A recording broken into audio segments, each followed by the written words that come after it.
আকাশবাণী খবর পড়ছি নমামি বসু রুদ্র। প্রথমে বিশেষ বিশেষ খবর। কলকাতায় রাজনৈতিক পরামর্শদাতা সংস্থা আইপ্যাকের কর্ণধার প্রতীক জৈনের বাড়ি ও দপ্তরে ইডির সাম্প্রতিক অভিযানের বিরুদ্ধে দায়ের হওয়া পশ্চিমবঙ্গ পুলিশের এফআইআর এর ওপর সুপ্রিম কোর্ট স্থগিতাদেশ দিয়েছে। সর্বোচ্চ আদালত পরবর্তী শুনানির দিন পর্যন্ত তল্লাশির দিনের যাবতীয় সিসিটিভি ফুটেজ এবং অন্যান্য স্টোরেজ ডিভাইস সংরক্ষণের নির্দেশ দিয়েছে। প্রধানমন্ত্রী নরেন্দ্র মোদী বলেছেন, ভারত দেখিয়ে দিয়েছে গণতান্ত্রিক প্রতিষ্ঠান এবং গণতান্ত্রিক প্রক্রিয়া দেশের গণতন্ত্রকে সুস্থিতি, গতি ও মাত্রা দিয়েছে। ইউরোপীয় পরিষদের সভাপতি অ্যান্তোনিও লিউই স্যান্টোস দা কোস্তা এবং ইউরোপীয় কমিশনের সভাপতি উর্সুলা ভন ডার লিয়েন এবারে সাধারণতন্ত্র দিবসের প্রধান অতিথি হচ্ছেন। দেশে 15 বছর বা তার বেশি বয়সীদের মধ্যে বেকারত্বের হার গত মাসে কিছুটা স্থিতিশীল হয়ে দাঁড়িয়েছে 4.8%। ছত্তিশগড়ের বিজাপুর জেলায় 52 জন মাওবাদী আজ আত্মসমর্পণ করেছে। পুরুষদের অনূর্ধ্ব-19 ক্রিকেট বিশ্বকাপের প্রথম ম্যাচে আজ আমেরিকা ভারতের সামনে জয়ের জন্য 108 রানের লক্ষ্যমাত্রা রেখেছে। আসছে বিস্তারিত খবরে। কয়লা পাচার কাণ্ডের তদন্তে নেমে কলকাতায় রাজনৈতিক পরামর্শদাতা সংস্থা আইপ্যাকের কর্ণধার প্রতীক জৈনের বাড়ি ও দপ্তরে ইডির সাম্প্রতিক অভিযানের বিরুদ্ধে দায়ের হওয়া পশ্চিমবঙ্গ পুলিশের এফআইআর এর ওপর সুপ্রিম কোর্ট স্থগিতাদেশ দিয়েছে।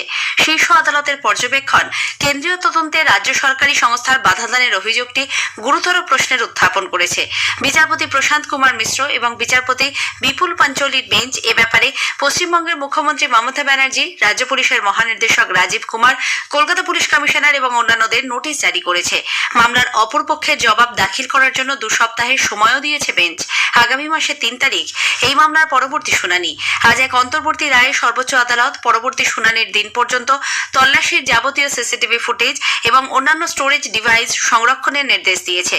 আইনের অনুশাসন মেনে চলার প্রয়োজনীয়তার উপর গুরুত্ব আরোপ করে সুপ্রিম কোর্ট জানায়, আদালত কক্ষে বিশৃঙ্খলার মতো ঘটনার সমাধান না হলে তা অরাজক পরিস্থিতির সৃষ্টি করতে পারে।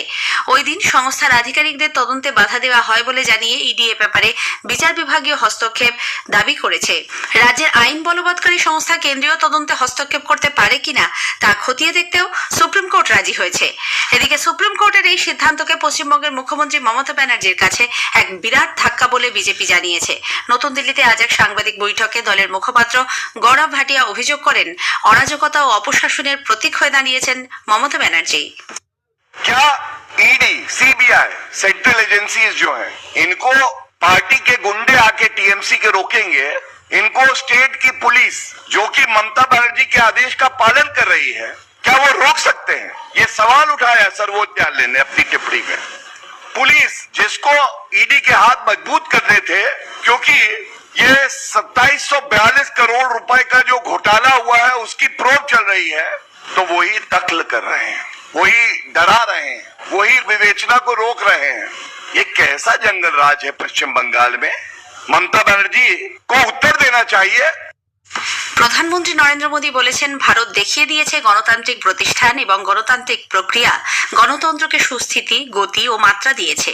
নতুন দিল্লির সংবিধান সদনে আজ কমনওয়েলথভুক্ত দেশগুলির আইনসভার অধ্যক্ষদের 28তম অধিবেশনের সূচনা করে প্রধানমন্ত্রী বলেন, ভারতের গণতন্ত্রের অর্থ হল সমাজের প্রান্তিকতম মানুষের কাছে কোনো রকম ভেদাভেদ ছাড়াই সরকারি কল্যাণমূলক সুবিধা পৌঁছে দেওয়া। গত কয়েক বছরে প্রায় 25 কোটি মানুষ দারিদ্র্য সীমার ওপরে উঠে এসেছেন বলেও জানান প্রধানমন্ত্রী। भारत में डेमोक्रेसी का अर्थ लास्ट माइल डिलीवरी है।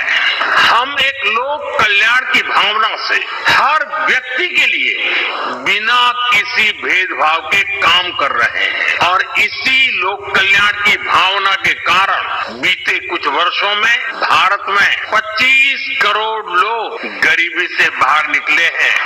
প্রধানমন্ত্রী আগামীকাল নতুন দিল্লিতে ভারতের স্টার্টআপের 1 দশকের অগ্রগতি বিষয়ক অনুষ্ঠানে অংশগ্রহণ করবেন। রাষ্ট্রপতি দ্রৌপদী মুর্মু শিক্ষাকে জীবন ধারণের উপায় নয়, দেশ ও সমাজ সেবার একটি মাধ্যম বলে স্মরণে রাখার জন্য পড়ুয়াদের পরামর্শ দিয়েছেন। তিনি বলেন, সমাজ তাদের শিক্ষা দিচ্ছে, সেই হিসেবে সমাজের কাছেও পড়ুয়াদের ঋণ তৈরি হয়ে থাকে। সমাজের পিছিয়ে পড়া অংশকে বিকাশের যাত্রায় নিয়ে আসা তাদের সেই ঋণ পরিশোধের এক পথ হতে পারে। শ্রীমতী মুর্মু আজ অমৃতসরে গুরু নানক দেব বিশ্ববিদ্যালয়ের 50তম সমাবর্তনে ভাষণ দিচ্ছিলেন। पिछले 1 दशक में भारत ने टेक्नोलॉजी डेवलपमेंट और एंटरप्रेन्योरशिप कल्चर के क्षेत्र में उल्लेखनीय प्रगति की है। आज एग्रीकल्चर से एआई तक और डिफेंस से स्पेस तक उद्योग के अनेक अवसर युवाओं के लिए उपलब्ध हो रहे हैं। रिसर्च को बढ़ावा देकर इंडस्ट्री एकेडमिया सहयोग को मजबूत करके तथा सोशली रिलेवेंट इनोवेशन को प्रोत्साहित करके हमारे उच्च शिक्षण संस्थान इस प्रगति को और गति प्रदान कर सकते हैं। ইউরোপীয় পরিষদের সভাপতি আন্তোনিও লুইস সান্তোস দা কোস্তা এবং ইউরোপীয় কমিশনের সভাপতি উর্সুলা ভন ডার লিয়েন এবারে সাধারণতন্ত্র দিবসের অতিথি হচ্ছেন। আগামী 26শে জানুয়ারি তারা কর্তব্য পথে ওই অনুষ্ঠানে যোগ দেবেন। প্রধানমন্ত্রী নরেন্দ্র মোদীর আমন্ত্রণে দুই নেতা 25শে জানুয়ারি থেকে 3 দিনের সরকারি সফরে ভারতে আসছেন। সফরকালে তারা 27শে জানুয়ারি ষোড়শ ভারত ইইউ শীর্ষ সম্মেলনে যৌথভাবে সভাপতিত্ব করবেন। বৈঠক করবেন রাষ্ট্রপতি দ্রৌপদী মুর্মুর সঙ্গেও। প্রধানমন্ত্রী রবিবার 25শে জানুয়ারি আকাশবাণীতে মন কি বাত অনুষ্ঠানে দেশ বিদেশে মানুষের সঙ্গে চিন্তা ভাবনা ভাগ করে নেবেন। এটি হবে মাসিক এই বেতার অনুষ্ঠানের 130তম পর্ব। আকাশবাণী ও দূরদর্শনের সবকটি চ্যানেলে সকাল 11টা থেকে অনুষ্ঠানটি একযোগে শুনতে পাওয়া যাবে। আজকের প্রসঙ্গ অনুষ্ঠানে বিশেষ আলোচনায় শুনবেন আন্তর্জাতিক প্রেক্ষাপটে ভারতের প্রধানমন্ত্রী বিশিষ্ট আইনজীবী দেবজিৎ সরকারের সঙ্গে আজ কথা বলেছেন দিব্য দে। আকাশবাণী সংবাদ বিভাগ প্রযোজিত অনুষ্ঠানটি শুনবেন রাত 8টায় গীতাঞ্জলি ডিটিএইচ এবং আকাশবাণী সংবাদ কলকাতার সোশ্যাল মিডিয়া প্ল্যাটফর্মে। এই খবর আপনারা শুনছেন আকাশবাণী থেকে। দেশে 15 বছর বা তার বেশি বয়সীদের মধ্যে বেকারত্বের হার গত মাসে কিছুটা স্থিতিশীল হয়ে দাঁড়িয়েছে 4.8%। 2025-এর নভেম্বরে এই হার ছিল 4.7%। পরিসংখ্যান ও কর্মসূচি রূপায়ণ মন্ত্রকের শ্রমশক্তি সংক্রান্ত মাসিক রিপোর্টে দেখা গেছে গ্রামীণ অঞ্চলে বেকারত্বের হার 3.9% অপরিবর্তিত রয়েছে। গ্রামীণ মহিলাদের মধ্যে এই হার 9.1%। 15 বছর বা তার বেশি বয়সীদের মধ্যে কাজকর্মে অংশগ্রহণের ক্ষেত্রে ঊর্ধ্বগতি লক্ষ্য করা গেছে। সার্বিকভাবে এই হার গত বছরের নভেম্বরের তুলনায় বেড়ে হয়েছে 56.1%। কেন্দ্রীয় সংস্কৃতি মন্ত্রী গজেন্দ্র সিং শেখাওয়াত আজ কলকাতায় একাধিক অনুষ্ঠানে যোগ দেন। এশিয়াটিক সোসাইটির 243তম প্রতিষ্ঠা দিবসের অনুষ্ঠানে যোগ দিয়ে তিনি বলেন, এশিয়াটিক সোসাইটি দীর্ঘ এত বছর ধরে বিশেষ বিচারধারা নিয়ে কাজ করছে। ভারত ও দেশের সঙ্গে সম্পর্কিত সব বিষয় এবং ভারতীয় দর্শনকে সমগ্র বিশ্বের কাছে তুলে ধরেছে। এর আগে সকালে কেন্দ্রীয় মন্ত্রী ইজেডসিসি পরিদর্শন করেন। কেন্দ্রীয় স্বাস্থ্যমন্ত্রী জেপি নাড্ডা বলেছেন, ভারতের আয়ুষ এবং ভেষজ রপ্তানি গত এক বছরে 6% বেশি বৃদ্ধি পেয়েছে। এর পরিমাণ 2023-24 সালে $6,490 লক্ষ থেকে বেড়ে 2024-25 সালে দাঁড়িয়েছে $6,880 লক্ষ। আয়ুষ এক্সপোর্ট প্রমোশন কাউন্সিলের প্রতিষ্ঠার ফলে এই অগ্রগতি বলে মন্ত্রী মন্তব্য করেন। ভূবিজ্ঞান মন্ত্রী জিতেন্দ্র সিং আজ স্বয়ংক্রিয় আবহাওয়া কেন্দ্রের উল্লেখযোগ্য বিস্তারের ঘোষণা করেছেন। তিনি বলেন, ভারতীয় আবহাওয়া দপ্তর আইএমডি চলতি বছরে দিল্লি, মুম্বাই, চেন্নাই এবং পুনেতে 50টি স্বয়ংক্রিয় আবহাওয়া কেন্দ্র স্থাপন করবে। ডক্টর সিং আজ নতুন দিল্লিতে আইএমডির 151তম প্রতিষ্ঠা দিবসের অনুষ্ঠানে ভাষণ দিচ্ছিলেন। মন্ত্রী জানান, নির্ভুল পূর্বাভাস দেওয়ার প্রবণতা বিগত দশকের তুলনায় 40 থেকে 50% বেশি বেড়েছে।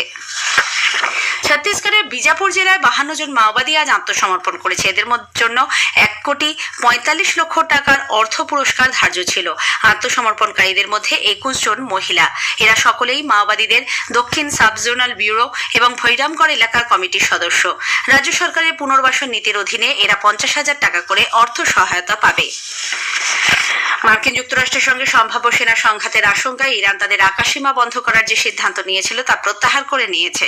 ইরানের সর্ববৃহৎ সরকার বিরোধী আন্দোলনের মধ্যেই মার্কিন রাষ্ট্রপতি ডোনাল্ড ট্রাম্প যে অবস্থান নিয়েছেন তার প্রেক্ষিতেই আকাশপথ বন্ধ করার সিদ্ধান্ত নিয়েছিল ইরান। দিল্লি পুলিশ আজ উত্তর দিল্লির বুরারি এলাকা থেকে লরেন্স বিষ্ণই গ্যাংয়ের 2 শার্প শুটারকে গ্রেপ্তার করেছে। এক বিবৃতিতে দিল্লি পুলিশ জানিয়েছে, আউটার এবং পূর্ব দিল্লির বিভিন্ন এলাকায় গুলি চালনা ও সংঘর্ষের ঘটনায় এরা যুক্ত ছিল।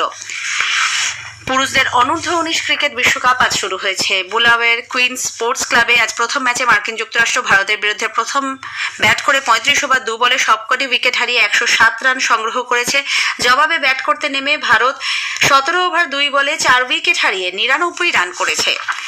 খেলোয়াড়দের মধ্যে বিক্ষোভের জেরে বাংলাদেশ প্রিমিয়ার লিগ বিপিএল এ গভীর সংকটের সৃষ্টি হয়েছে। ঢাকার মিরপুর শেরি বাংলা জাতীয় ক্রিকেট স্টেডিয়ামে চট্টগ্রাম রয়্যালস ও নোয়াখালী এক্সপ্রেসের মধ্যে ম্যাচটি আজ দুপুর 1টায় শুরু হওয়ার কথা থাকলেও খেলোয়াড়রা মাঠে নামতে অস্বীকার করায় ম্যাচটি স্থগিত হয়ে গেছে।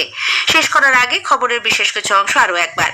আইপ্যাকের কর্ণধার প্রতীক জৈনের বাড়ি ও দপ্তরে ইডির সাম্প্রতিক অভিযানের বিরুদ্ধে দায়ের হওয়া পশ্চিমবঙ্গ পুলিশের এফআইআর এর ওপর সুপ্রিম কোর্ট স্থগিতাদেশ দিয়েছে। প্রধানমন্ত্রী বলেছেন, ভারত দেখিয়ে দিয়েছে গণতান্ত্রিক প্রতিষ্ঠান দেশের গণতন্ত্রকে সুস্থিতি ও গতি দিয়েছে। ইউরোপীয় পরিষদের সভাপতি অ্যান্টোনিও লিউ সান্তোস দা কোস্তা এবং ইউরোপীয় কমিশনের সভাপতি উর্সুলা ভন ডার লিয়েন এবার সাধারণতন্ত্র দিবসের প্রধান অতিথি হচ্ছেন। খবর শেষ হলো। এরপর স্থানীয় সংবাদ সন্ধ্যে 7:50 মিনিটে।